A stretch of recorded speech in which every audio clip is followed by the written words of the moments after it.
Hello and welcome to another episode of Conservation Conversations. It is episode 23 of season 4, and it is the last one for the year. I am your host, Christina Hagen, coming to you live from Cape Town. We have over 145 episodes recorded and available on YouTube. So if you miss out because of load shedding, never fear, you can always catch up later. Tonight, I'm very pleased to welcome my colleague and BirdLife South Africa's Head of Conservation, Dr Hanneline Smit-Robinson, to the show to speak about the conservation highlights from the last year. So as I mentioned, this is the last webinar for 2023, and we'd like to thank all our amazing presenters and all of our viewers, whether you've tuned in for just one episode or all 23. Thank you for coming on this journey with us. We will be back in 2024, kicking off with a presentation on the bird of the year, which is the bateleur. So please do join us again for another series of conservation conversations. Now on to tonight's main event. Dr Hanneline Smit-Robinson heads up BirdLife South Africa's conservation division, and she's been a staff member for the past 13 years and has held the position of head of conservation since 2019. Her primary responsibilities include overseeing BirdLife South Africa's conservation programs. Hanneline did a PhD in molecular ecology at the University of Stellenbosch, followed by postdoctoral research in phylogeography, which is using population genetics to consider the biogeography of a species. And she did that at the University of Berkeley, California. Furthermore, she was awarded the prestigious L'Oreal UNESCO Award for Women in Science in 2008 and was the African recipient of this prestigious award. She's passionate about making a positive difference through conservation initiatives, and I can definitely attest to that. It's a pleasure working with Hanneline and having her as our head of conservation. And of course, she is a passionate birder and enjoys doing that in her free time. So Hanneline, it's great to have you on the show talking about the highlights for 2023. So you can go ahead and start sharing and take it away.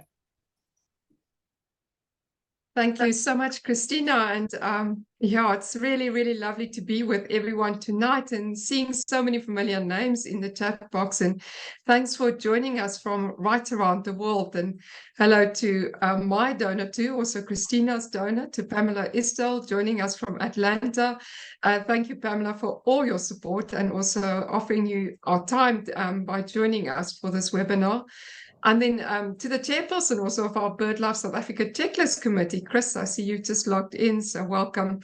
And then just to everybody else, I'm just going to share my screen so we can get going with the presentation. Thanks, everyone. And as I said, welcome again, and welcome to our last episode for the year of Conservation Conversations. And as Christina indicated, we will return with an exciting series of talks in 2024, starting off with Bird of the Year, which is a beautiful bateleur. So I'm really pleased tonight to be able to share with you some of the highlights of BirdLife South Africa's conservation work. And I'll focus mostly on the positive outcomes of our work for this past year. There were many challenges, but if I had to tell you all about the successes and the challenges, tonight we'll be here for a very long time. So thus I decided we're going to focus more on the positives. And I would like to start by just acknowledging this incredible team that you can see on the screen tonight. This is our passionate, dedicated, hardworking staff who deserves every bit of credit for what BirdLife South Africa has achieved during the past year.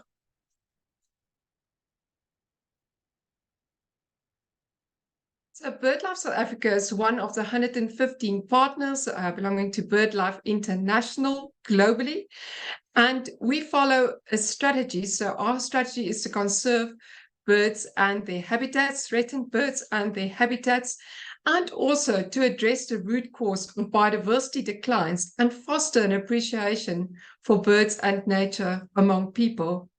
But our conservation strategy is closely linked to that of our mother organization, BirdLife International, And we deliver on this global strategy, which includes 3 foundations: birds, partnership, and science. So this very powerful combination of birds, partnership, and science allows for effective conservation at a global scale, also a national and a local scale. This BirdLife International strategy also includes 4 pillars, and this round circle really shows the balance of the needs of people and biodiversity conservation. And this is through the conservation of species and sites, addressing the systemic drivers of habitat loss, and also mobilizing people for action. So we have 7 conservation programs within BirdLife South Africa's conservation division. And this is the seabird conservation program, the landscape conservation program, focusing on the terrestrial habitats that we conserve for our threatened bird species, then the conservation of terrestrial and threatened bird species, empowering people, focusing on livelihood projects, agritourism, and also environmental education and awareness. Then regional conservation, focusing outside the borders of South Africa, bringing particular support to our other BirdLife partners in Africa. And we also focus specifically in this program on the conservation of migratory birds. Then we have 2 supporting programs: science and innovation, and policy and advocacy. So our 7 conservation programs link quite closely to at least 5 of the 6 of BirdLife International's conservation programs: the preventing extinction of our threatened bird species, marine, which links to our seabird work, and then flyways linking to migratory bird conservation, agriculture, focusing on agricultural habitats, the conservation of those habitats, but also interaction with the landowners on pesticides, etc. And then finally, also climate, and climate specifically focusing on delivering nature-based solutions and pushing for nature-safe transition to renewable energy. So we'll start off with the work of the Regional Conservation Program. So this is the first of the 7 conservation programs that we'll be covering.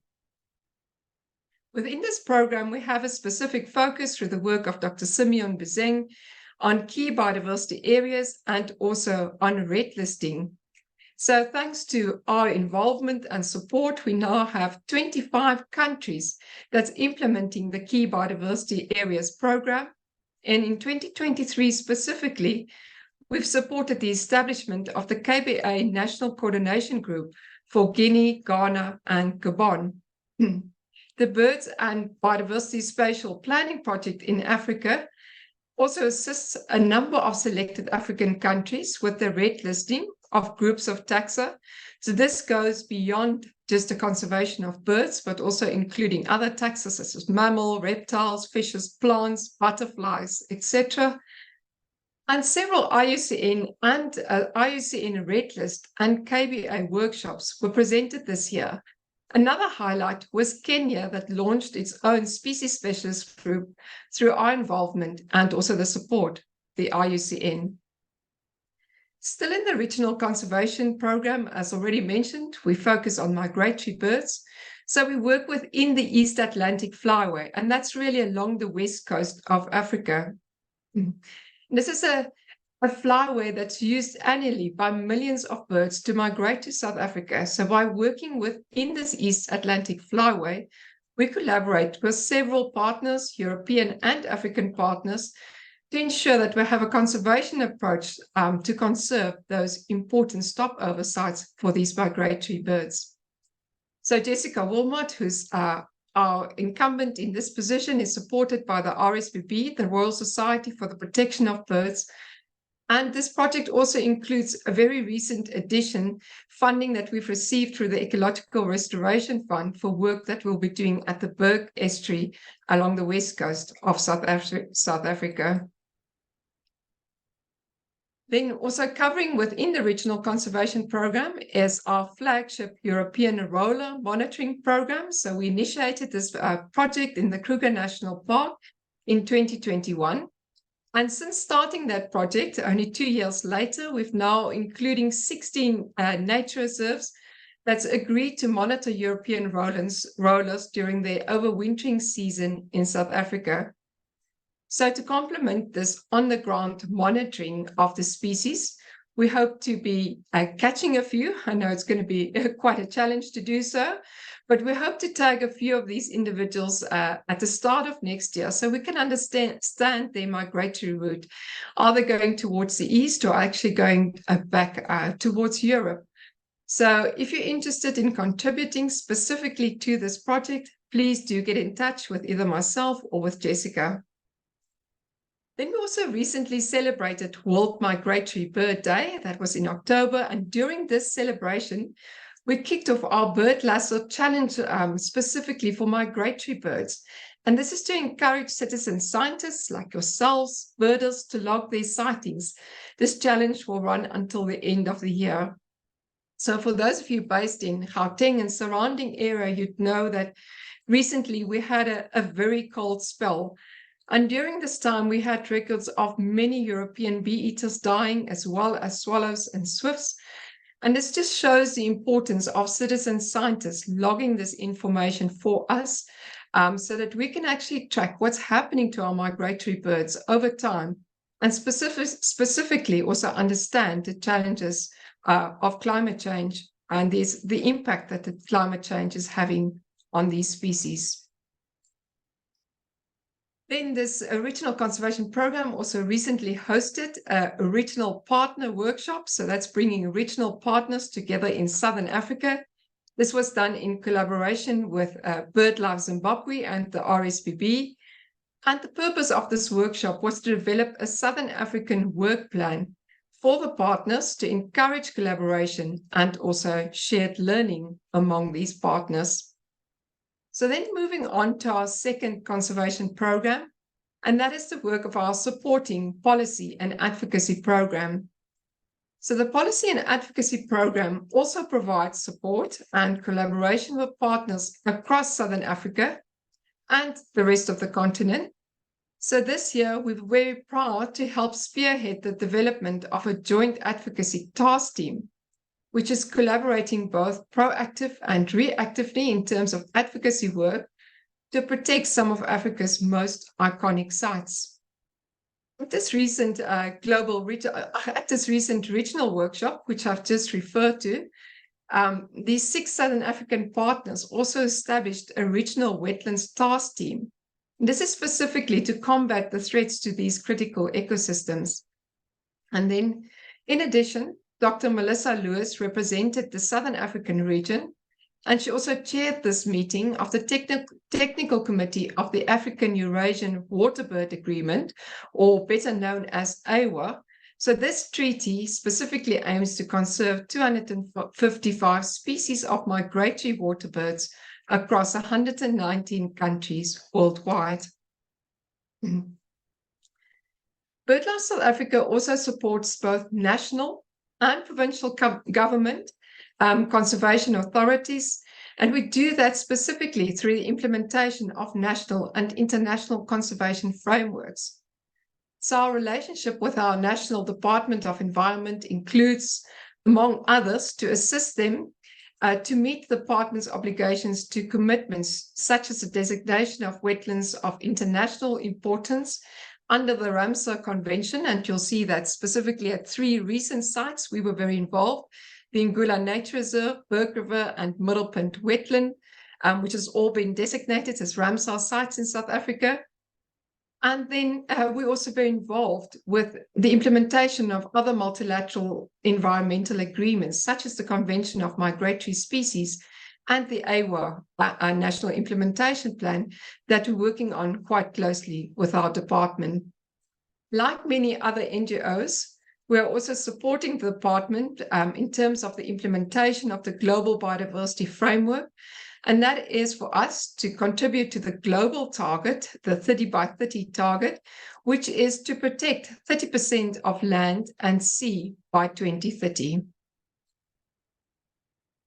And finally, we're also very involved with advocacy work, and it's impossible to share with you tonight exactly just how many projects we are involved in terms of our casework, and also what a difficult sort of decision it is sometimes for BirdLife South Africa, how to position itself in our watchdog role. But I'd like to just highlight this one particular example. And this is as focused on the West Coast areas. So with the input of our BirdLife South Africa staff and specifically our advocacy officer, 2 court orders have been issued this year against mining companies along the West Coast. And these companies have showed a lack of diligence that's posed risks to both coastal seabirds and our migrant species who rely on these major estuaries such as the Olifants and the Berg River. So in both cases, the judges stressed the need for a strategic environmental assessment of the West Coast in order to tackle the threat of cumulative impacts to the sensitive coastline. So I'd also like to remind all of you that due to our capacity constraints, we can't be involved in all of this work, and we rely on you to support us in some of this work too.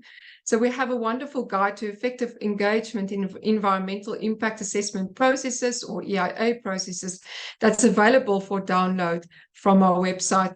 And I have to congratulate our advocacy officer, Kirsten Day, for all the work that she puts into our casework.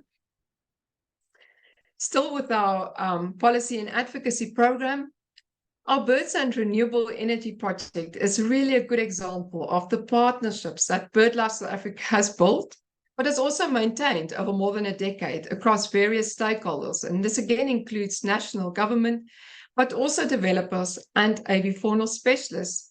So now, after more than 10 years of working to promote and support a nature-safe transition to renewable energy, we actually are in the position to expand this work and explore opportunities for biodiversity conservation that might exist through the growth of this industry predicted over the next few years. So in 2023, we were very fortunate to appoint John Gibbs as our Birds and Renewable Energy project leader. John comes with a very valuable skill set to our organization, having considerable experience as a financial advisor for renewable energy projects and also other infrastructure projects, in various countries.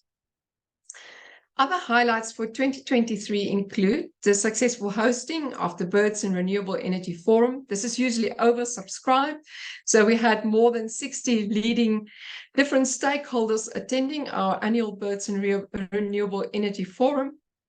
And then something where we actually got quite a bit of media attention is our collaboration with the South African Wind Energy Association to encourage wind farms to trial blade patterning as a means to conserve birds.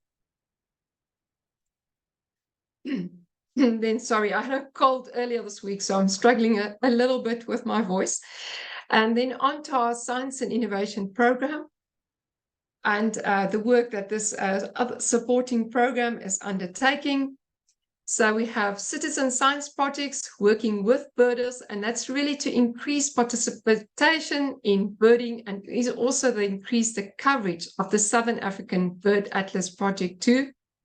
So in order to achieve this additional participation and logging more records, we held workshops in Mpumalanga, in the Eastern Cape, as well as in KwaZulu-Natal. And we also held 3 Atlas bashes in Lesotho, then in the Karoo area, Fraserburg, Williston, as well as in the Kimberley, Northern Cape area in South Africa. We started a new project within Science and Innovation during this year. This contributes towards our red listing project. This is the Point Counts project, which is specifically aiming to fill the knowledge gaps of bird population estimates across South Africa. So here we use a distance sampling technique to estimate species abundance, and we've done just about 10,000 records that's been submitted through this Point Count project. And then, of course, we contribute again to the work of the South African National Biodiversity Institute, or SANBI, such as National Biodiversity Assessment. So just today, I attended a meeting of the launch of the National Biodiversity Assessment for 2025. The last one was completed in 2018, and we'll be working towards the next publication in 2 years' time. And then on to a very important project for the Science and Innovation Program, and that is red listing. So we assist BirdLife International as well as the IUCN with a regional red listing process. So this is done again in close collaboration with SANBI.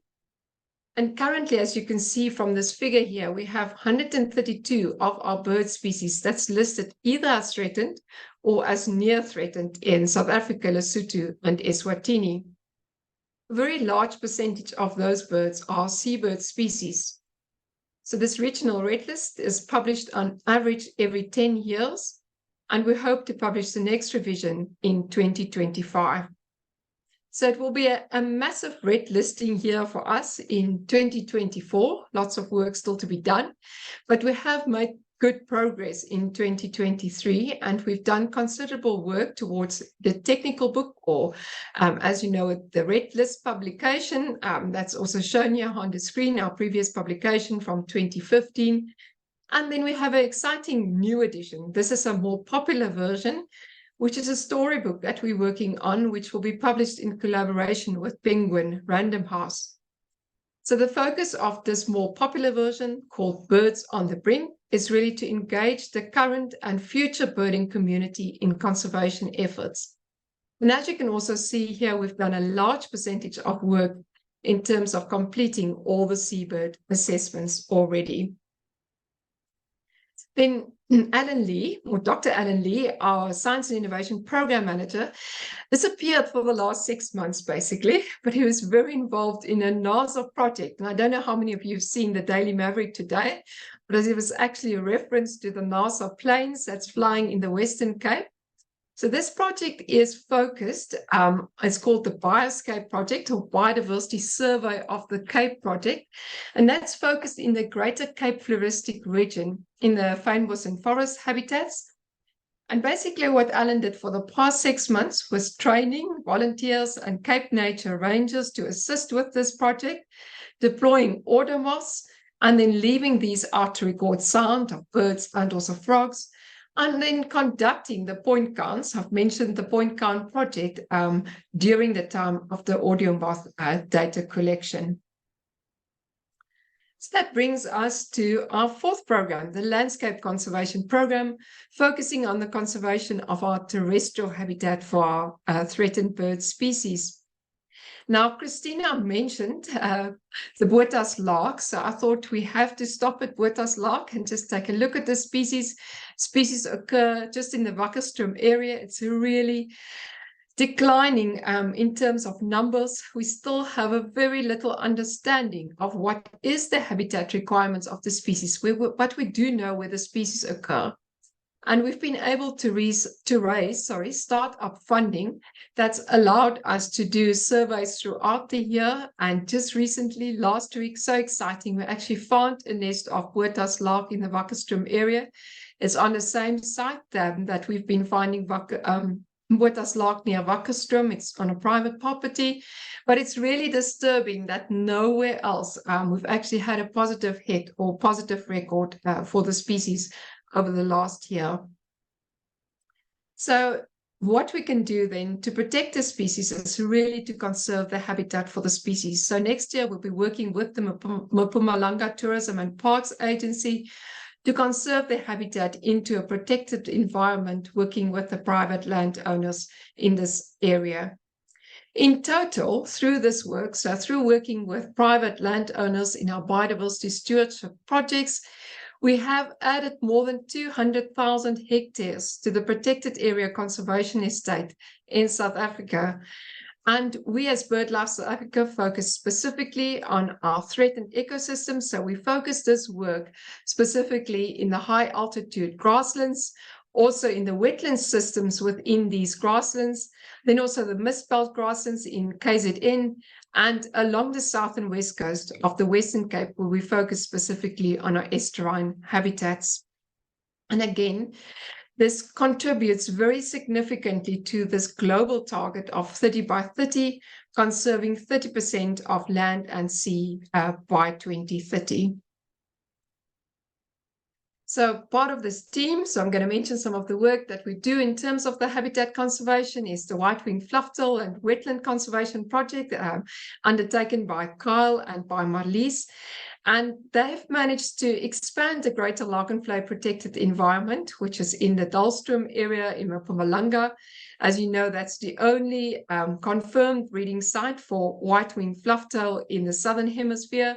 And this year alone, we've added more than 7,000 hectares from 32 properties to that protected environment.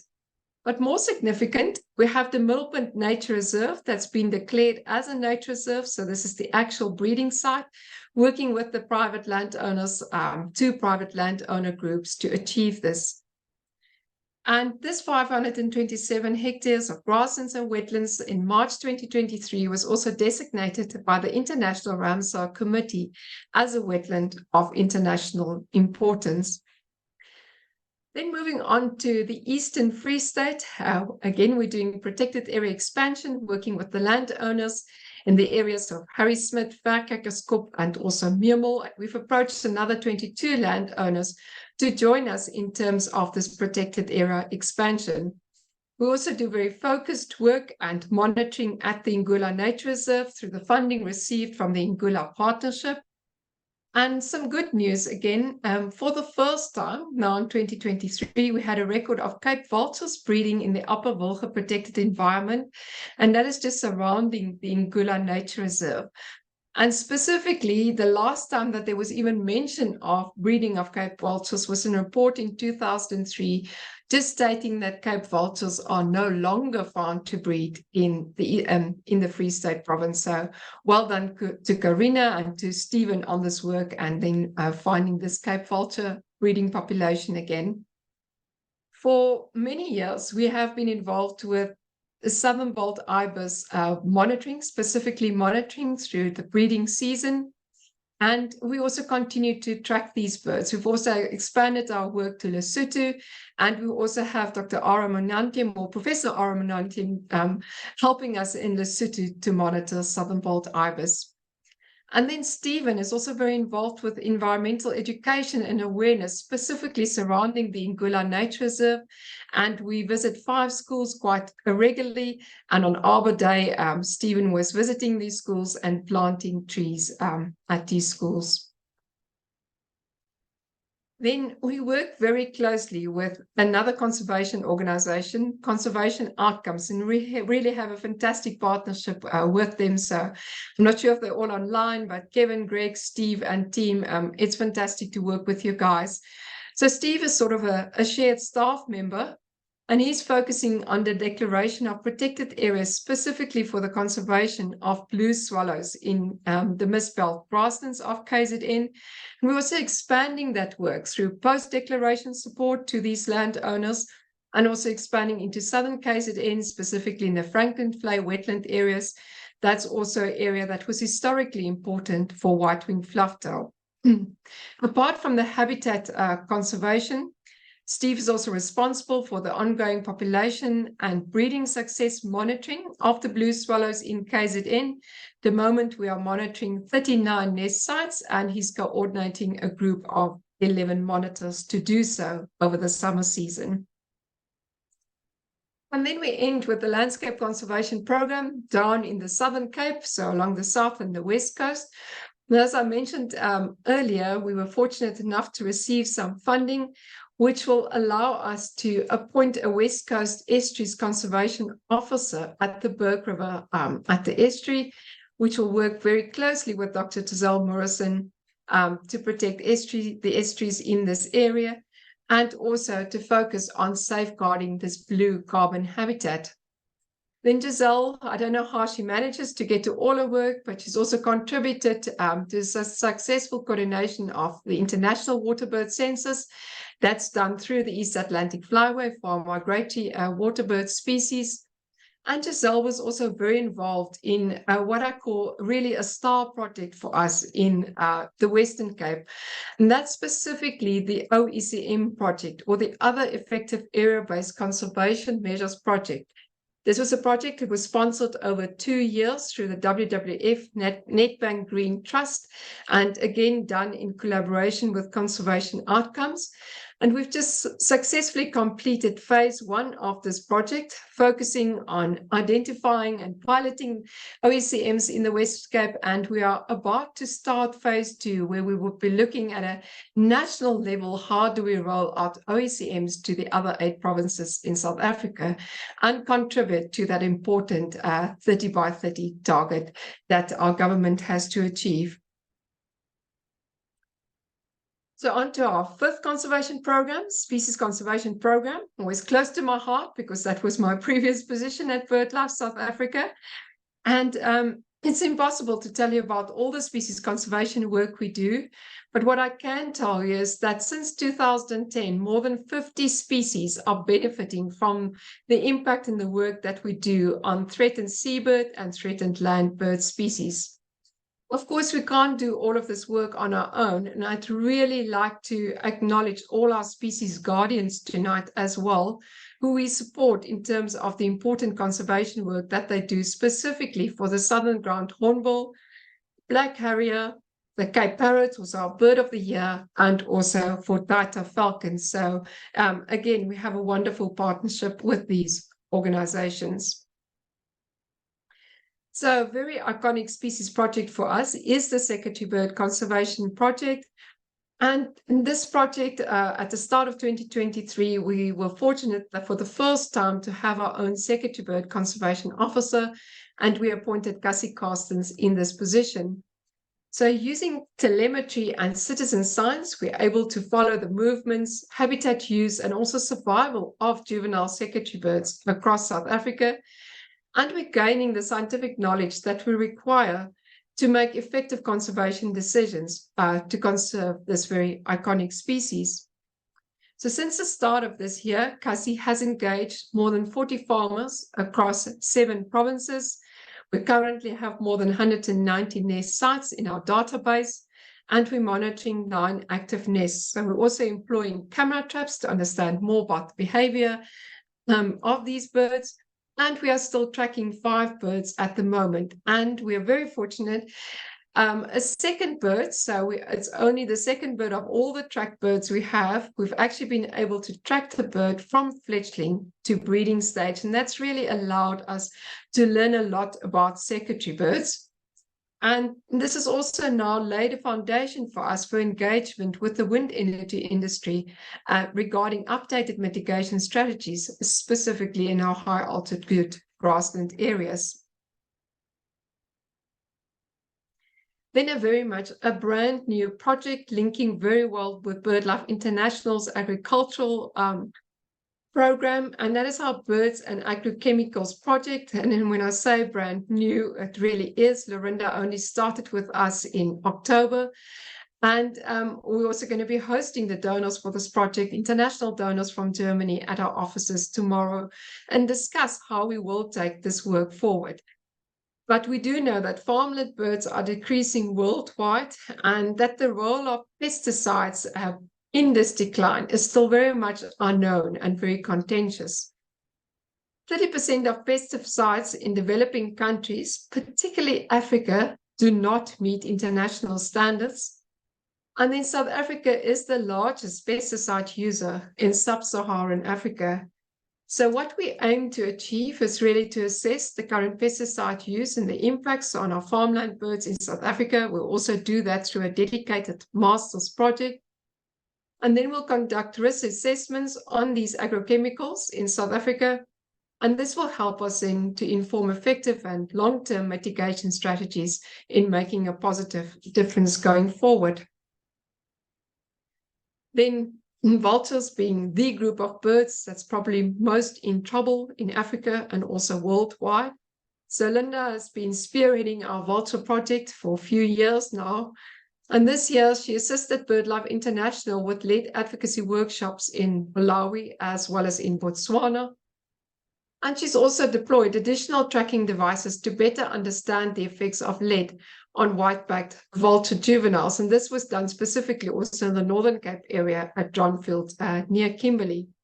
And I have to mention that Linda is about to graduate with a PhD on the effects of lead poisoning on white-backed and Cape vultures. It's a huge task and a very, very important PhD that she's completed.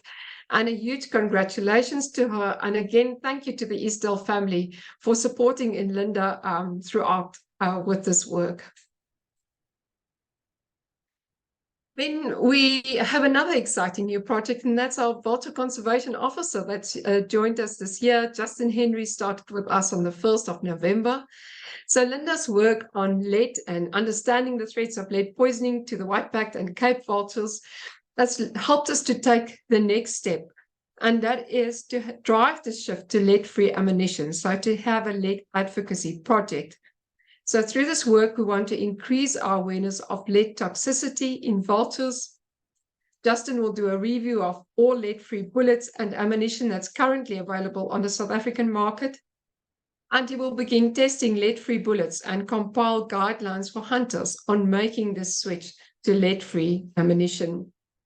An incredibly important project to undertake. Then it brings us to our sixth conservation program, the work of Christina and others in the seabird conservation program. And we will cover the coastal seabird aspects as well as the albatross task force work, and also briefly touch on the Mars-Free Marion project. So starting with the African penguins, and I think one of our absolute best good news stories that we have at BirdLife South Africa. So I'm very proud to talk about your work, Christina, and that is making such a positive and successful difference to the conservation of the embattled African penguin by this project that's established a land-based colony for African penguins at the De Hoop Nature Reserve. This year, the project's not been without challenges. So we had an extensive storm in September that had extensive damage to the predator-proof fence and also our other monitoring infrastructure. But fortunately, while Christina was on her way back from Chile, the rest of the team jumped into action and assisted her and repaired all damages within just about 5 days. And 6 chicks this year fledged from the colony. Last year we had 2 chicks, so it's including from the pair that bred there in 2022. So the colony is slowly growing. That's a real positive for us. And in total, we had 214 hand-reared juvenile penguins released to date at the De Hoop site. And we've also installed a new monitoring camera to allow for disturbance-free remote monitoring of the penguins. And I know that this project's very, very special to Pamela herself, and she's been supporting Christina throughout with this project. And a big thank you, Pamela, for this specifically. And then moving on to a project that's been ongoing for at least 2 years now. And it's really taken a huge involvement from BirdLife South Africa's side, specifically through the work of Dr. Alistair McKinney, our Seabird Conservation Program Manager. And that is submitting several reports to the International Review Panel. This international review panel earlier this year, around mid-year, then concluded the work by assessing the need for island closures around African penguin colonies. So the review confirmed the need for these island closures and recommended that the closures be instituted throughout the African penguins range. Unfortunately, we haven't reached our optimal closure delineations as yet, and we continue to negotiate for those to maximize the benefits to penguins while we're minimizing the cost to the industry. Still on the coastal seabird side, and this is really still Alistair's work, but also through the involvement of Eleanor Weideman, and that's looking at an ecosystem approach to fisheries and also looking at automated penguin monitoring systems. And these automated penguin monitoring systems are really used to monitor the condition of penguins in real time.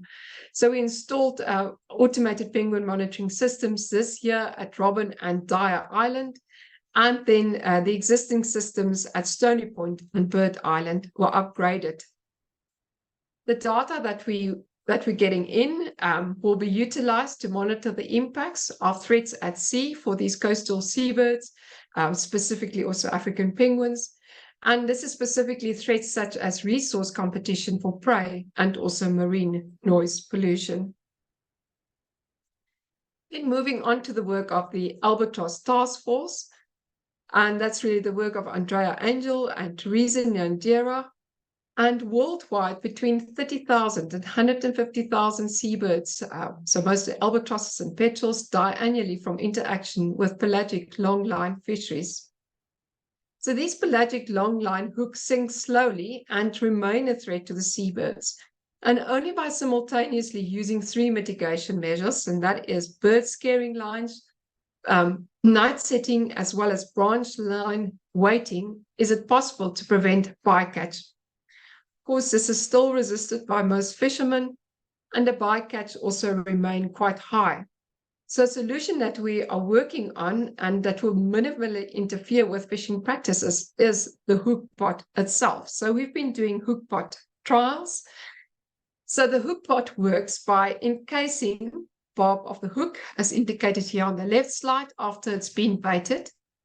Then after it's been set, a pressure sensor release a mechanism that causes the pot to open and relays the hook beyond 20 meters depth out, and that's completely out of reach from the seabirds. So the Albatross Task Force have begun these trials in South Africa this year, and really hope that this project will be successful, because if we can successfully introduce hook pots to the industry, it will eventually lead to the elimination of seabird bycatch by the pelagic longline fleet. Then on to our Mast-Free Marion project, and this is a project that I'm not actually involved in at all. So it's a project that is so large. It's the largest conservation project that BirdLife South Africa is likely to ever undertake, that it's run completely separate by its own set of staff. And at the moment, we are working towards a target date of 2026 for the baiting operation to eradicate the mice from Marion Island then in this specific year. So Marion Island is just about 30,000 hectares in size, and there's 28 seabird species that breed at Marion Island. And if we don't do something about this, we don't eradicate the mouse, it's predicted that these seabirds, at least 19 of these 28 seabird species, will go extinct. So this project's really grown, especially through its staff complement. 3 new staff members joined the team this year.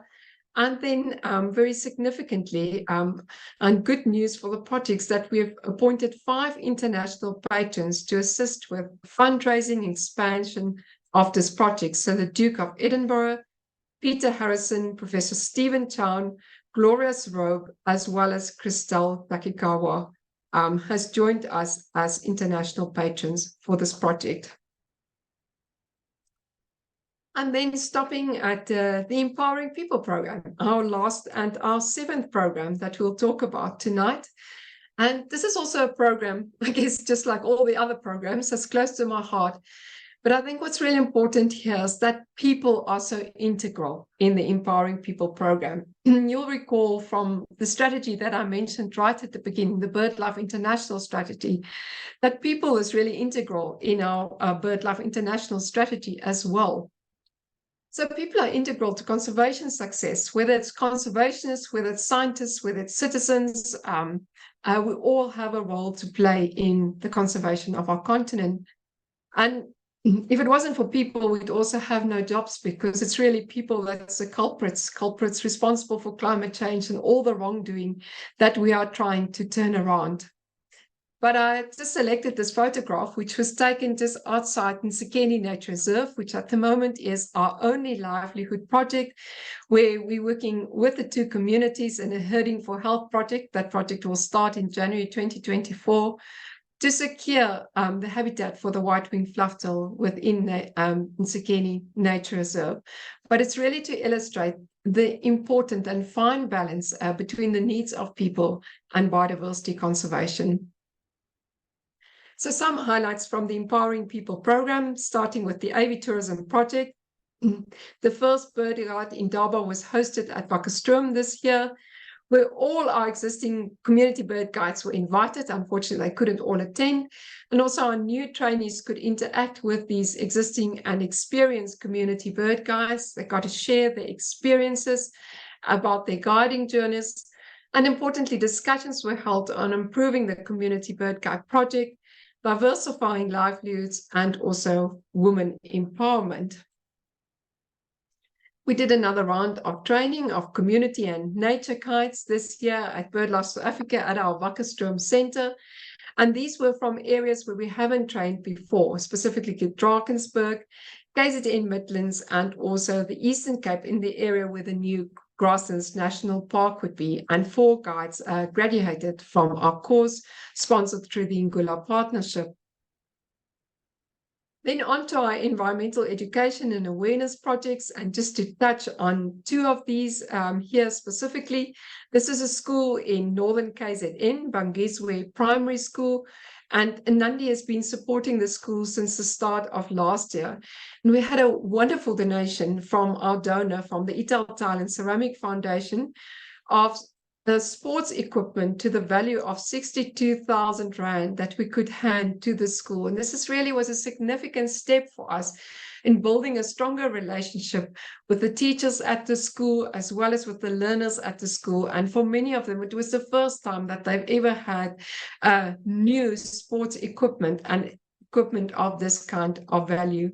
And this will really encourage the children to look after the environment. And I know they associate Nandi with birds, but they love her visits whenever she arrives there.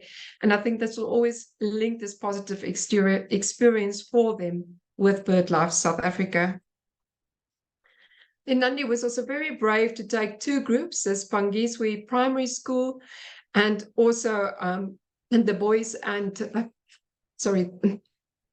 and girls clubs of South Africa on an excursion to Magubas Kloof, where they were guided by 2 of our community bird guides, David and Paul, to see specifically the bird of the year, the Cape Parrot. So what a wonderful experience for these kids to have a weekend away to learn more about birds and about nature. Then during the team building exercise earlier this year, the Empowering People program also took part in the Extra Mile event near Hazyview. And in this event, Darlin Korpo on the far left here on the photograph, who's our resident bird guide at Nsekeni, received a Conservation Hero Award. So following on the Extra Mile event, I joined them and we had a wonderful strategy breakaway session where we brainstormed on all the projects for this program for the next 5 years. And I included this photograph specifically to say that we work hard as a team. We have loads of successes. We have just as many challenges. We remain committed and we also have a lot of fun. And we try to be as strategic as possible in our approach. And we also review our strategies on a regular basis. And this is one example of a strategy breakaway, but we do the same for all the other conservation programs. So I'd now like to end, and I'd like to just leave you with these thoughts, and specifically thoughts from Rachel Carson, and that is that wildlife conservation needs to remain dynamic. And that is, it needs to change as conditions are changing, and that we see daily in this world that we're living in. And it needs to also become more effective. So one thing I can say is when I studied to have a career in conservation, I never knew how many challenges we'd actually face. It's ever increasing in the world we live in. But our commitment is there to make a positive difference, and that will not change. And I, again, just like to really acknowledge this wonderful team of staff that we've got at BirdLife South Africa for their hard work and their passion. And I'd like to thank each and every one of you for your contributions and support, which helps us to keep going. I'd also like to acknowledge our board of directors for specific support there, all our other donors, our partners, members, and in particular my donors, mentioned Pamela a few times, but also Neville and Cara Estelle, and also the Hans Horizon Charitable Trust and the good support that we received there from Anne Emmett and Greg Short. So thank you again for listening, for supporting conservation conversations, and I'd like to wish you all and your loved ones very restful and a happy festive season. Thank you. Thanks very much, Hanneline. That was brilliant, and well done for powering through with your recent illness. I hope your voice doesn't disappear entirely, but thank you very much. obviously being part of BirdLife, I see these things coming through, but it's great to see them all collected together, and just what a great year we've had as a team.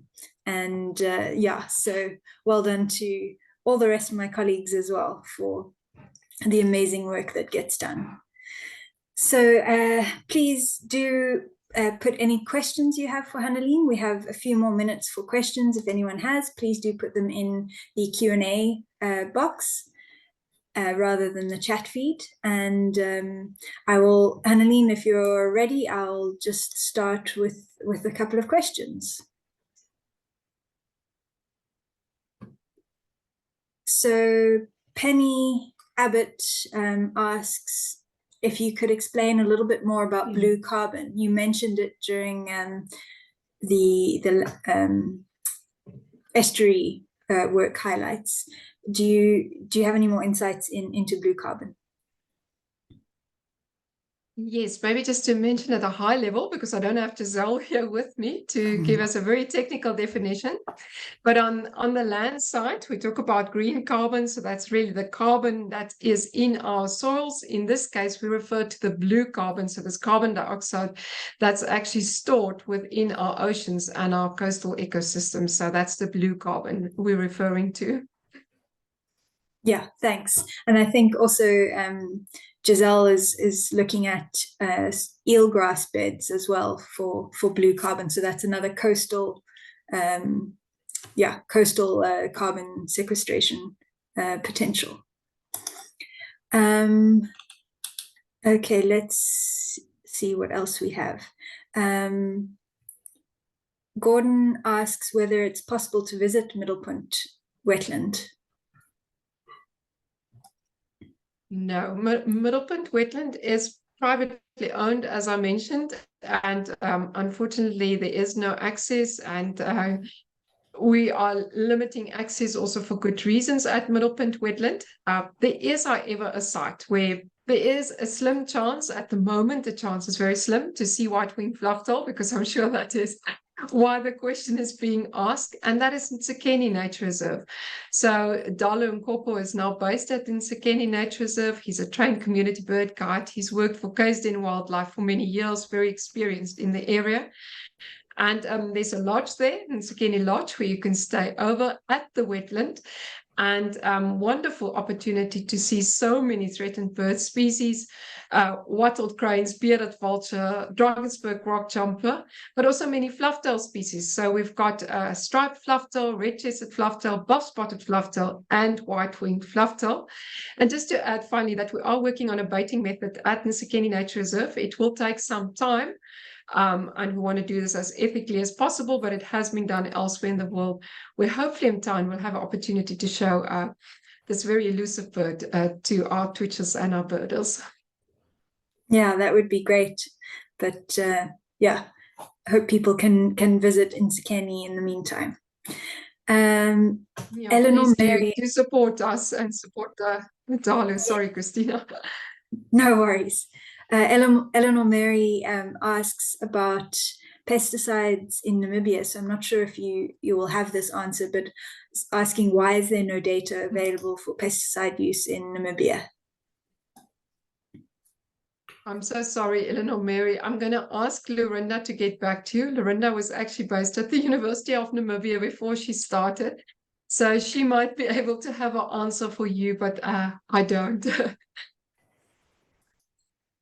No worries. Then Pamela Isdell asks, or says that she hopes that we follow up on the trees planted.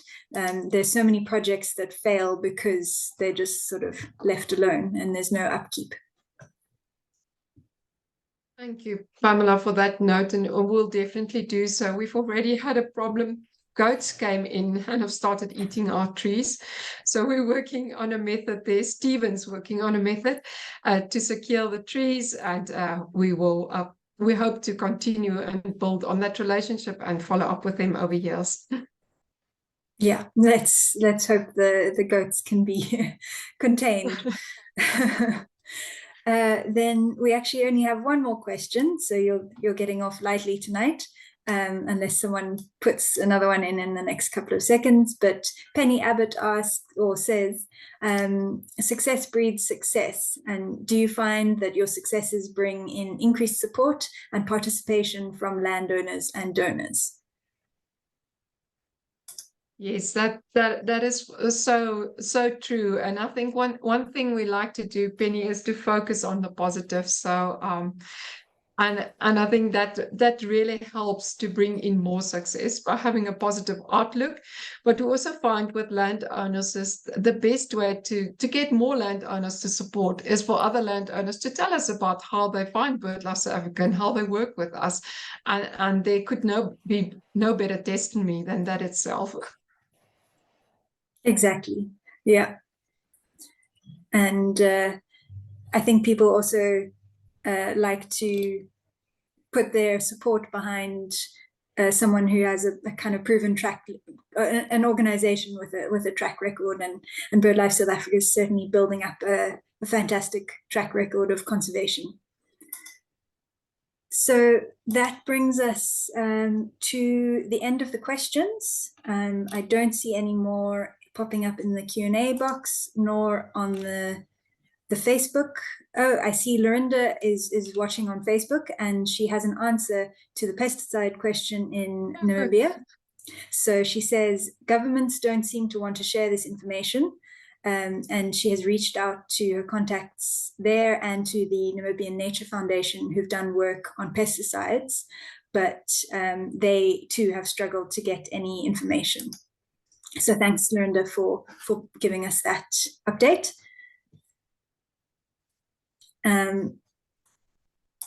Yeah, so I think we will leave it there, Hanneline, and we'll let you rest your voice. And just to say thank you very, very much for joining us this evening for our last webinar of 2023. Can't really believe that it's almost the end of the year. Still a lot to be done, but a lot to look back on from the year of great webinars and great conservation successes. Don't know if you have any last words that you want to say. No, I think I would like to say thank you to our hosts. I think very few people ever get to say thank you to the host specifically. Melissa Whitecross earlier this year and who started, but now also thank you very, very much, Christina, to Andrew and yourself for hosting us every second week. And we appreciate that. And thank you to our viewers. Without you, there would be no conservation conversations. So good night, everyone, and have a good evening.